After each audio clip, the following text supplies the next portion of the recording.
long time no see. First of all, please excuse the camera setup.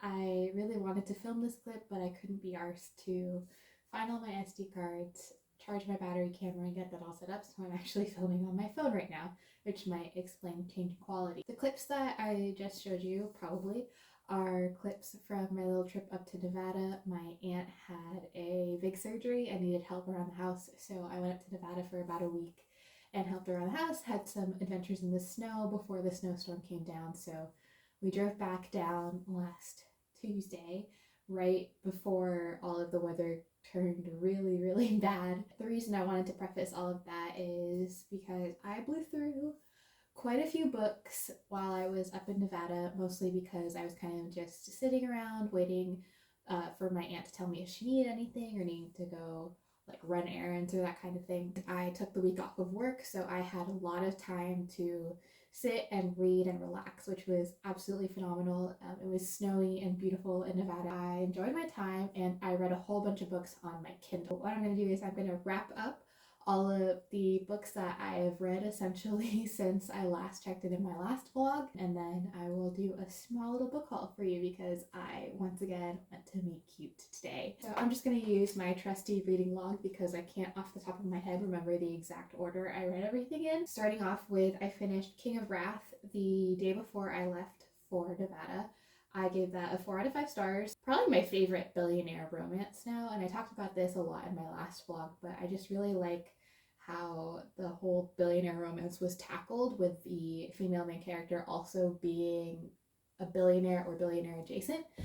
So that was really nice. I really enjoyed that. I am super looking forward to the rest of the series because obviously we're talking about more billionaires, and I think there's something about Anna Huang's writing that just really works for me. I think that she writes really good dynamics. I will say Dante is kind of like a cardboard box in a way, like he's not very exciting, but the whole scenario and the way that it was set up and the explorations of the Asian American female character and her relationship with her family adjacent to all the other stuff that was going on was just really well done, and I really enjoyed it. So props to Anna Huang on that, 4 out of 5 stars. I then on the plane read Intersect by Elizabeth O'Rourke, which is the sequel to Parallel.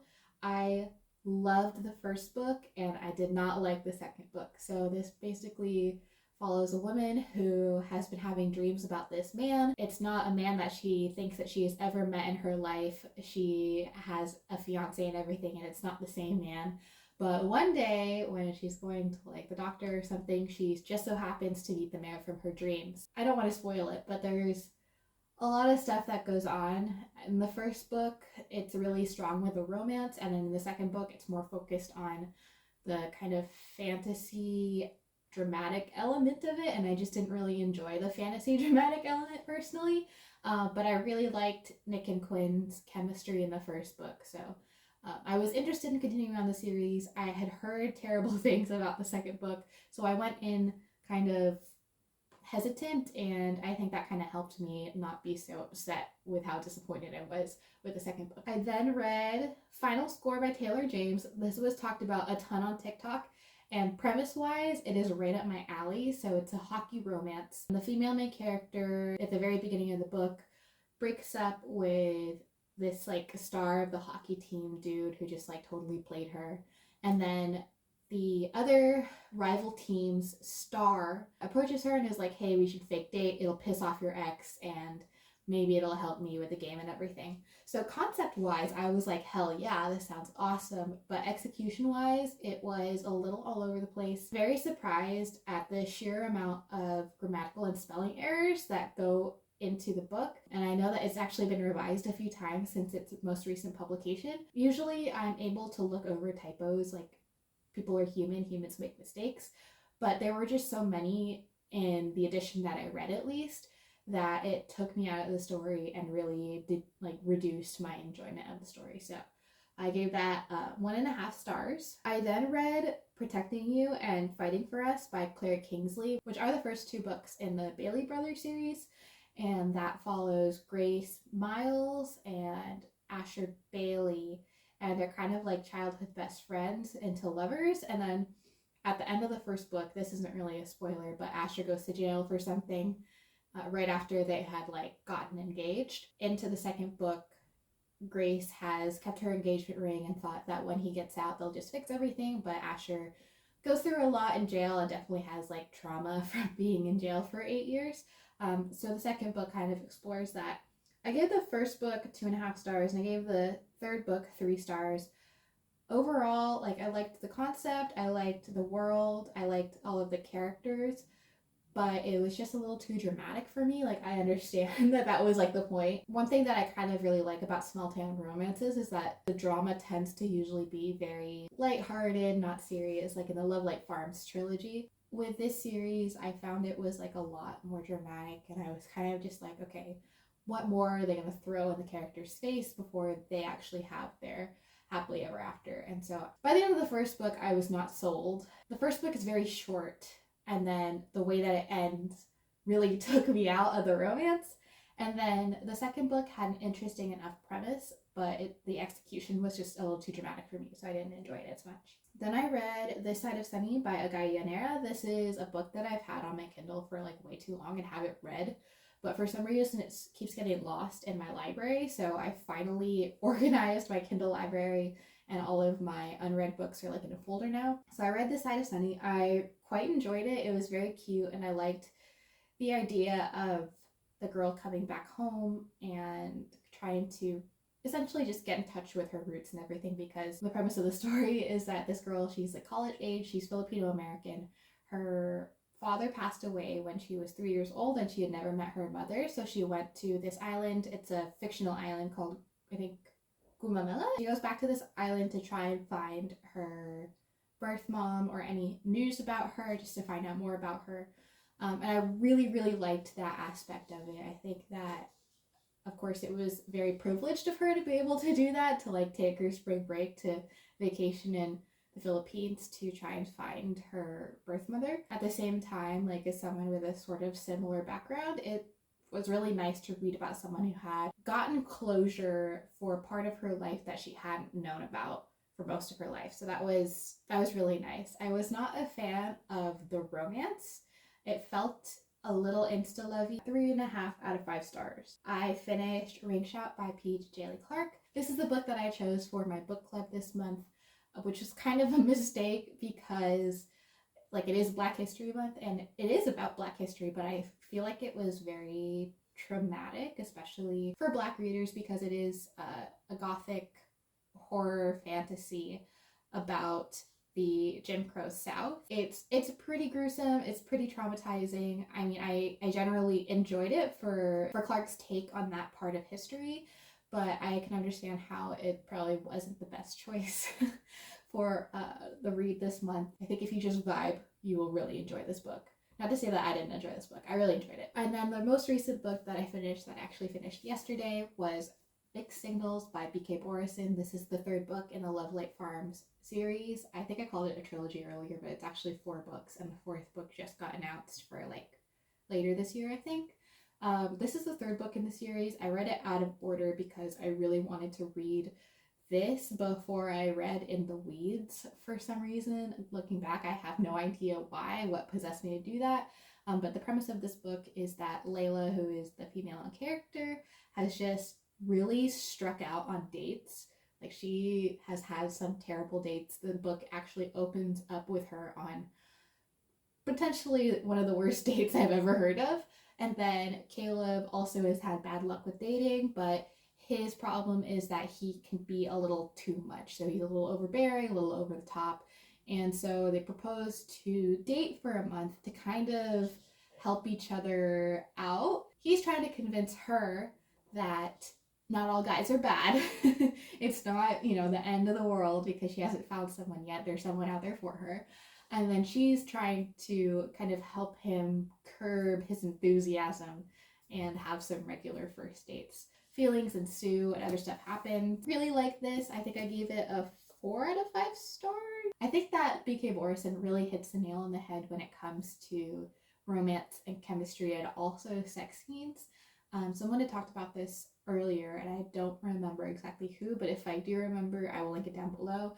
But one thing that I really like about B.K. Borison sex scenes or smut is that she doesn't get too flowery with it. We don't venture into that world of coming up with alternate names for genitals or certain acts. Like, it's very cut and dry what's happening. She uses the, for the lack of a better term, like the medical term for what's going on, or the body part. I don't know how to describe it without getting flagged by YouTube, but she doesn't allow herself to get into that kind of realm of cringy smut because she just takes out the potentiality for it. Anyway, I really like the way that B.K. Morrison approaches romance.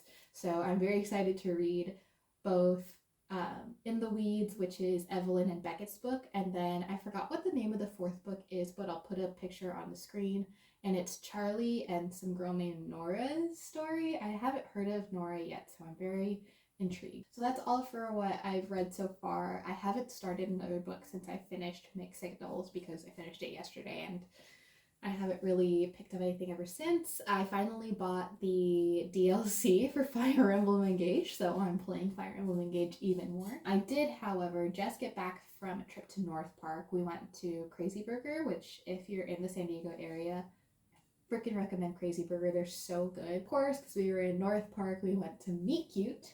They definitely own like half of my bank account at this point. I am realizing now, like in reflecting on my reading journey throughout the years, that way back in 2021, when I was doing things like themed monthly TBRs, I was kind of getting really close to the idea that I like to have eras, for lack of a better term. Like, I have moods where all I want to read are a certain genre book. And that's what I was kind of getting at with the monthly TBRs, where I was reading young adult fantasy or I was reading literary fiction. But I was kind of constraining myself to a month and then also not letting myself change genres whenever. But now in 2023, I'm realizing like I just need to lean into whatever genre that I'm feeling.